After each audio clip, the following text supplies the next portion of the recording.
Hi everyone, I am Ayushi and I welcome to all of you on Mathematics Inquiry. आज की इस video में हम एक बहुत ही अच्छा एक क्वेश्चन सॉल्व करने वाले हैं, क्योंकि जो मैं क्वेश्चन लाई हूँ उससे ही सिमिलर क्वेश्चन या सेम वही क्वेश्चन आपको आपके एग्ज़ाम्स जो आपका रियल एग्ज़ाम होगा वहाँ पे आपको देखने को मिलेगा। ओके, ये जो क्वेश्चन है इससे रिलेटेड और भी कुछ क्वेश्चन हैं जिनके सोल्यूशन मेरे पास ऑलरेडी हैं, बट अगर उन सारों को मैं सॉल्व करती तो ये वीडियो बहुत लंबी हो जाती। तो आई डिसाइडेड कि हम एक क्वेश्चन को सॉल्व करेंगे।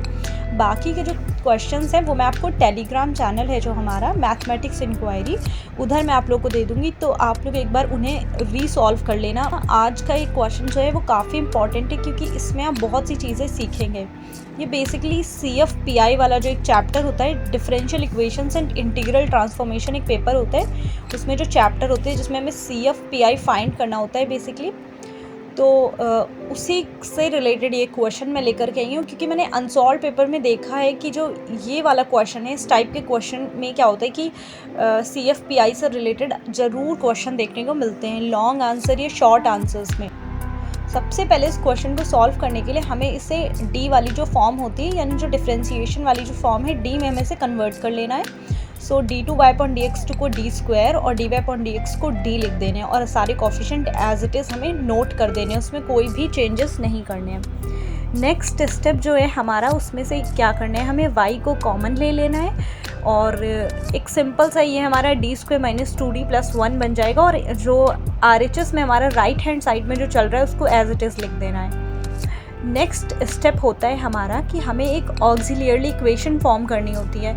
उसकी फॉर्म होती है तो उसे हमें m में कन्वर्ट करना होता है। तो यहाँ पे हम एक ऑक्सिलियरली इक्वेशन लिखेंगे, क्योंकि जो CF होता है, CF इट मीन्स कि कॉम्प्लीमेंट्री फंक्शन हमें निकालना होता है। तो ये यहाँ से हमें इसके कुछ रूट्स की ज़रूरत होती है, तो इसलिए हम इसको m की फॉर्म में लिख लेते हैं, यानी ऑक्सिलियरली इक्वेशन। ये जो m² - 2m + 1 है, ये m - 1 का होल ऑफ स्क्वायर है। आई नो कि इतना तो गेस कर ही लिया होगा। तो यहाँ पे हमें m के 2 रूट्स मिल गए हैं, 1, 1। तो CF कैसे लिखते हैं, इसमें भी बहुत सारे केसेस होते हैं कि जब जब रूट्स सेम होते हैं, जब रूट्स अलग अलग होते हैं, या 3 होते, 4 होते, तो उसकी बहुत अच्छे से बुक में दे रखा होता है। तो वहाँ अभी हम ये पूरा बेसिक डिस्कस नहीं करेंगे, अभी हम इस क्वेश्चन को कैसे सॉल्व करना है उस पर फोकस कर रहे हैं, ठीक है। तो यहाँ जब रूट सिमिलर हैं तो C1 + C2x, क्योंकि 2 ही हैं तो हम सिर्फ C1 C2 लेकर चलेंगे, और e⁴x दोनों में कॉमन है क्योंकि 1 1 दोनों में है। ये CF हमने फाइंड कर लिया है। अब जो मेन पार्ट है PI, क्योंकि जो PI it means particular integral. जो PI होता है वो ज़्यादा ही इम्पॉर्टेंट होता है आई गेस, क्योंकि आई थिंक CF जो होता है वो आप इजीली फाइंड कर सकते हैं किसी भी क्वेश्चन का, और CF जो होते हैं ज़्यादातर क्वेश्चंस के सेम ही होते हैं। आपको प्रैक्टिस किस चीज़ की करनी है, आपको जो पार्टिकुलर इंटीग्रल है उसकी वैल्यू कैसे उसे सॉल्व करते हैं, आपको उस पर ज़्यादा फोकस करना होगा। PI निकालने के लिए जो हमारा फंक्शन होता है वो हमें नीचे यहाँ पे लिखना होता है। इसको शॉर्ट में लिखते हैं, ये पूरा d² - 2d + 1 नहीं लिखेंगे हम। इसका जो फॉर्म है ये d - 1 का होल ऑफ स्क्वायर है वो लिख लेंगे, और जो RHS में था वो लिख लेते हैं।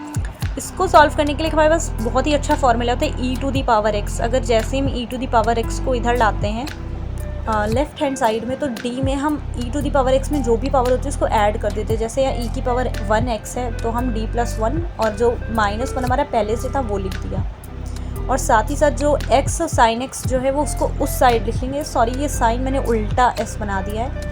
1 से 1 कैंसिल हो जाएगा, d2 यानी d स्क्वायर हो जाएगा, और यहाँ पे हो जाएगा x sin x।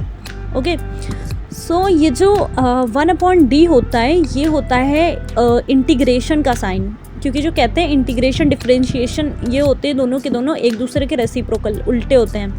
1/d से हमने एक इंटीग्रेशन निकाल लिया, यानी एक d हमारा यूज़ हो गया है, और उसको इंटीग्रेशन फॉर्म में लिख दिया है। इसको हम सॉल्व करेंगे, जो पार्ट्स ऑफ इंटीग्रेशन वाला फॉर्मूला होता है उससे, जैसे होता नहीं है first function into integration of second function minus फिर एक करली ब्रैकेट लगा लेते, फिर differentiation of first function into integration of second function, फिर ब्रैकेट के बाहर एक dx रहता है। तो ये हमने फर्स्ट फंक्शन तो x था, ऐसे ही लिख दिया, साइन x का माइनस कॉस x, फिर माइनस, फिर एक हम यहाँ पे ब्रैकेट लगाएंगे, फिर इंटीग्रेशन, फिर क्या होता है differentiation of first function, x का तो 1 ही रह जाएगा, साइन x का क्या होता है माइनस कॉस x, इंटीग्रेशन, और फिर एक dx लगाएंगे क्योंकि एक इंटीग्रेशन हमारा बाहर है, और ब्रैकेट क्लोज कर देंगे।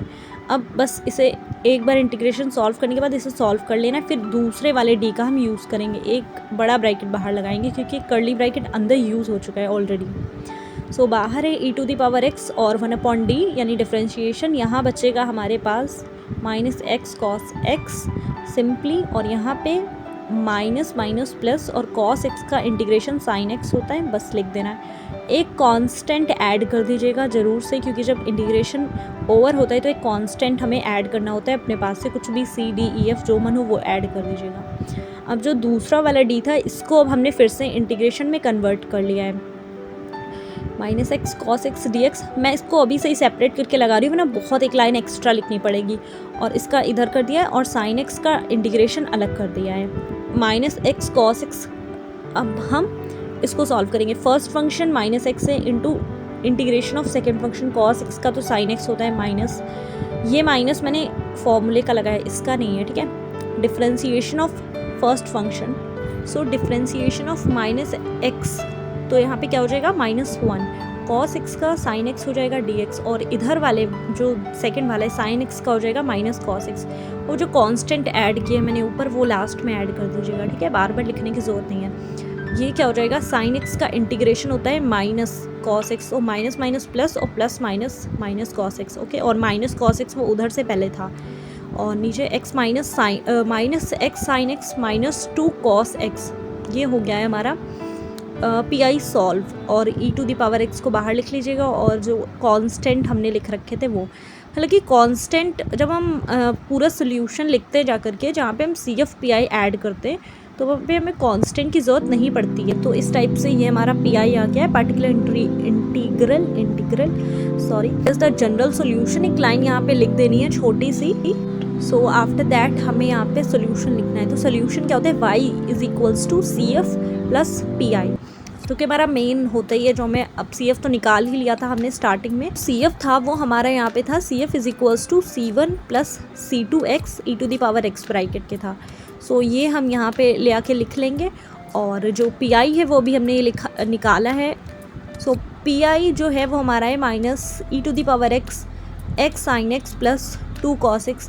एक चीज़ और यहाँ पे e to the power x दोनों में है, यानी सी एफ और पी आई दोनों में है, अगर आपको कॉमन लेना है तो आप ले सकते हैं, बट नहीं लेने की ज़रूरत है, हम इतना सारा सोल्यूशन निकाल के लाए, हम कॉमन नहीं लेंगे, ऐसे ही आपका ये आंसर हो जाता है। बट हाँ, अगर पेपर में टाइम है तो आप लिख सकते हैं, अगर आपके पास टाइम एक्स्ट्रा बच रहा है। सो ये था वो क्वेश्चन जो कि मुझे इंपॉर्टेंट लग रहा था, मैं बार बार जब अनसॉल्व्ड चेक कर रही थी, प्रीवियस ईयर के क्वेश्चंस देख रही थी, और इसी से रिलेटेड और भी क्वेश्चंस हैं जिनके सॉल्यूशन मेरे पास हैं। So till then take care everyone, और भी अगर आपको कुछ पूछना है तो आप पूछ सकते हैं मुझसे, और टेलीग्राम चैनल ज्वाइन कर लीजिएगा, इसको मैं वहीं पे दे दूँगी। सो बाय बाय, मिलते हैं नेक्स्ट वन में।